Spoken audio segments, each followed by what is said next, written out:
नमस्कार साथियों, एक बार फिर से आप सबका बहुत बहुत स्वागत है। आप सब लोग जानते हैं कि रूस ने यूक्रेन पर चढ़ाई कर दिया है। यूक्रेन लगभग पूरी तरह से बर्बाद होने की स्थिति में आ गया है, क्योंकि यूक्रेन बहुत ही छोटा सा देश है, गरीब देश है। गरीब का मतलब रूस की तुलना में गरीब है, संसाधनों में कम है। रूस बहुत ताकतवर है, इसलिए मुकाबला करना कठिन हो गया है। रूस ने यूक्रेन पर आक्रमण क्यों किया है, ये हम कभी अगले वीडियो में चर्चा करेंगे, विस्तार से आपको बताएंगे।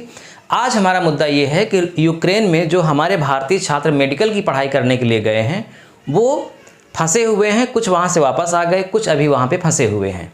तो आखिर यूक्रेन, रूस, जॉर्जिया यानी कि पूर्वी यूरोपीय देशों में मेडिकल की पढ़ाई करने के लिए हमारे भारतीय छात्र क्यों जाते हैं वहाँ? उनका जाने का कारण क्या है? मजबूरी है या शौक बस जाते हैं, या वहाँ पे बहुत अच्छी पढ़ाई होती है, वहाँ की डिग्री की वैल्यू ज़्यादा है इसलिए जाते हैं? क्यों जाते हैं, इसको हम इस वीडियो के माध्यम से आपको विस्तार से समझाएंगे। तो वीडियो को पूरा देखिएगा, बने रहिएगा। जैसा कि आप लोग जानते हैं कि कुछ समय के पहले अभी जब युद्ध छिड़ा हुआ था रूस और यूक्रेन में, हमारे प्रधानमंत्री जी ने एक स्टेटमेंट जारी किया कि आखिर इन छोटे छोटे देशों में जाकर पढ़ाई करने की आवश्यकता ही क्या है। तो उनका ये कथन कितना सही है, कितना सही नहीं है, इस पर हम नहीं जाएंगे। लेकिन अगर हमारे भारतीय छात्र वहाँ जाकर के पढ़ाई कर रहे हैं तो उसका रीज़न तो बड़ा होगा। कुछ मजबूरी का भी रीज़न होगा, कुछ शौक़ के लिए भी जाते होंगे, कुछ डिग्री के लिए भी, कि उसकी हो सकता है डिग्री की वैल्यू ज़्यादा हो। तो क्या रीज़न है इसका, हम पूरा इस वीडियो के माध्यम से आपको विस्तार से बताएंगे। देखिए, आप जानते हैं कि भारत में लगभग 1456 मरीजों पर एक डॉक्टर होते हैं। 1456 मरीज पर कितने डॉक्टर? एक डॉक्टर। जबकि WHO ने कहा है, वर्ल्ड हेल्थ ऑर्गेनाइजेशन एक अंतर्राष्ट्रीय संस्था है स्वास्थ्य की, उसने कहा है कि लगभग 1000 मरीज पर एक डॉक्टर होना चाहिए। इसका मतलब हमारे यहाँ डॉक्टरों की कमी है, जनसंख्या बढ़ रही है दिन पर दिन, इसलिए डॉक्टरों की ज़रूरतें और बढ़ेंगी। कहने का मतलब इस क्षेत्र में करियर बनाना ज़्यादा आसान है, ऐसा छात्रों को लगता है। तो 1000 मरीज पर एक डॉक्टर होना चाहिए, लेकिन 1456 मरीज पर एक डॉक्टर होता है। इसका मतलब डॉक्टरों की कमी है। अब इस इच्छा में कि हम डॉक्टर बन जाएंगे, छात्र और छात्राएं दोनों इस करियर की ओर बहुत ही आकर्षित हो रहे हैं।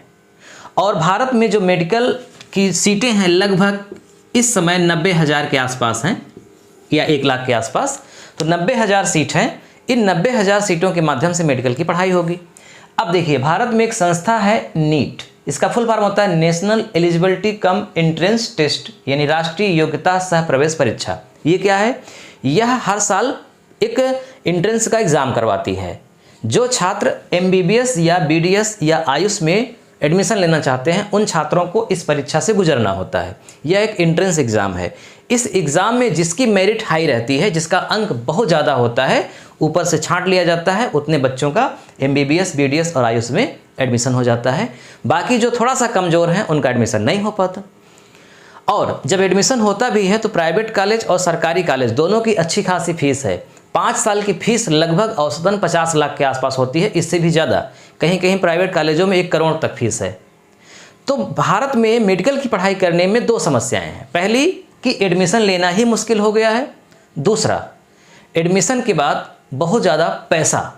तो जो अमीर लोग हैं, जिनके पास पैसा है और उनके बच्चे पढ़ने में भी तेज हैं, वो तो भारत में एडमिशन ले पाते हैं, पढ़ पाते हैं। लेकिन जो पढ़ने में थोड़ा सा कमज़ोर रह गए और आर्थिक भी कमज़ोर हैं, उनके माँ बाप आर्थिक रूप से, यानी कि पैसे की समस्या है, तो उनके लिए भारत में मेडिकल की पढ़ाई करना लगभग नामुमकिन हो गया है। MBBS full form bachelor of medicine and bachelor of surgery, BDS का full form bachelor of dental surgery. अब देखिए, हमारा मुद्दा ये है कि भारत से लोग यूक्रेन, जॉर्जिया या रूस या चीन, इन देशों में क्यों जाते हैं, पूर्वी यूरोपीय देशों में क्यों जाते हैं? इसका रीज़न क्या है? तो रीज़न तो है ही। क्या रीज़न है, समझिए ध्यान से। अब हम तुलनात्मक अध्ययन अगर करेंगे तो पता चलेगा अच्छे से कि क्या रीज़न है वहाँ जाने का। हम इधर लिखते हैं इंडिया यानी कि भारत, और इधर लिखते हैं अदर, यानी कि मान लीजिए हम यूक्रेन की ही चर्चा कर लेते हैं। देखिए, भारत में एडमिशन के लिए हमने आपको बताया कि नीट एग्ज़ाम को पास करना पड़ेगा, उसके बाद आपका एडमिशन होगा। जिसका एडमिशन नहीं हो पाया वो क्या करे? उसके पास सिर्फ एक विकल्प बचता है, वो विकल्प ये है कि वो भारत के अलावा किसी दूसरे देश में जाकर के पढ़ाई करे। तो यूक्रेन में क्यों जाता है? तो देखिए, यूक्रेन में मेडिकल की पढ़ाई के लिए सुविधाएं बहुत अच्छी हैं। विश्व में लगभग सबसे अच्छी व्यवस्था है पढ़ाई के लिए मेडिकल की यूक्रेन में। यूक्रेन की डिग्री भारत में भी मान्य है, WHO भी मानता है, विश्व के लगभग सभी देश यूक्रेन की डिग्री को मानते हैं। इसलिए भारत से सबसे पहली वरीयता लोग यूक्रेन को ही देते हैं। कारण कि इंडिया से यूक्रेन की दूरी लगभग 4500 किलोमीटर के आसपास है, यानी कि 5000 किलोमीटर से कम है। तो नज़दीक है, नज़दीक होने के कारण भाड़ा भी कम लगेगा। अमेरिका की अपेक्षा यूक्रेन जाने का भाड़ा कम लगेगा। 7-8 घंटे का रास्ता है, तो 8 घंटे में पहुंच गए, मतलब चाहें तो उसी दिन जा कर के वापस भी आ सकते हैं।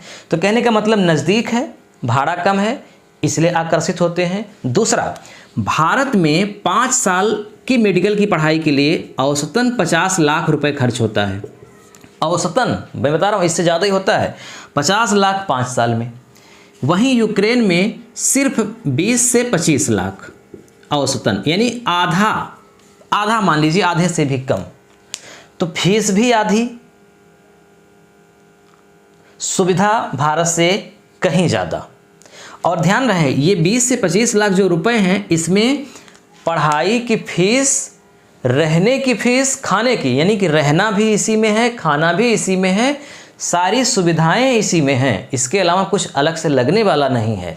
तो भारत की तुलना में यूक्रेन में पढ़ाई करने का खर्च लगभग आधा है, इसलिए भी भारत से ज़्यादा लोग वहाँ जाते हैं।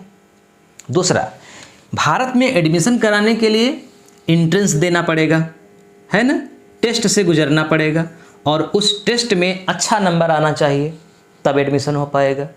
जबकि यहाँ दोनों ऑप्शन हैं। अगर आप भारत की नीट की परीक्षा में बैठ गए हैं, तो आप चाहे जितना नंबर लाए हों, चाहे नंबर कम लाए हों, चाहे ज़्यादा लाए हों, कोई दिक्कत नहीं है, आपका यहाँ पे एडमिशन हो जाएगा।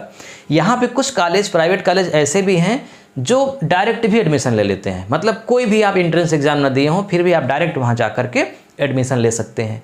तो कहने का मतलब कि भारत के वे छात्र जो पढ़ने में थोड़ा सा कमज़ोर रह गए, भारत में एडमिशन नहीं हो पाया, वो यूक्रेन, रूस, चीन, जॉर्जिया में जा कर के आराम से एडमिशन ले सकते हैं। और वहाँ पर भारत की तुलना में पढ़ाई करने की शैली, प्रैक्टिकल की व्यवस्था, रहने की व्यवस्था, इंटरनेशनल मुद्दों को समझने की व्यवस्था बेहतर है, क्योंकि वहाँ पे विश्व के लगभग हर देश से लोग आ रहे हैं, क्योंकि मेडिकल की पढ़ाई के लिए माना जाना देश है यूक्रेन। तो यूक्रेन जाने का एक तरह से मजबूरी ज़्यादा है, शौक कम है। मजबूरी क्या है? एक तो एंट्रेंस में कम नंबर आया, एडमिशन नहीं हो पाया, और वहाँ बिना एंट्रेंस के एडमिशन हो जाएगा। दूसरा, इतना पैसा भारत में देना पड़ेगा, और यहाँ पैसा आधा से भी कम देना पड़ेगा, और बहुत दूर भी नहीं है, 8 घंटे का रास्ता है। साल में आप अगर 4 बार भी आए, मान लीजिए 2 बार गए 2 बार आए, तो एक बार का भाड़ा लगभग 25 से 30 हज़ार रुपये। तो 30 हज़ार भी अगर माने तो 4 बार का 1.25 लाख रुपए हुआ। तो 1.25 लाख रुपए में आप 2 बार भारत आए, 2 बार चले भी गए, तो भाड़ा भी बहुत ज़्यादा नहीं है, फीस भी बहुत कम है, व्यवस्थाएं उत्तम हैं, यहाँ की डिग्री लगभग सारे देशों में मान्य है, इसलिए यहाँ पर छात्र ज़्यादा आकर्षित होते हैं पढ़ाई करने के लिए। अब जो हमारे प्रधानमंत्री जी ने कहा कि आखिर इन छोटे देशों में जाकर के पढ़ाई करने की ज़रूरत ही क्यों है हमारे छात्रों को, तो आपने देखा कि ज़रूरत क्यों है? पैसा, एंट्रेंस, सुविधा। क्यों न जाएं, क्यों यहाँ रहें?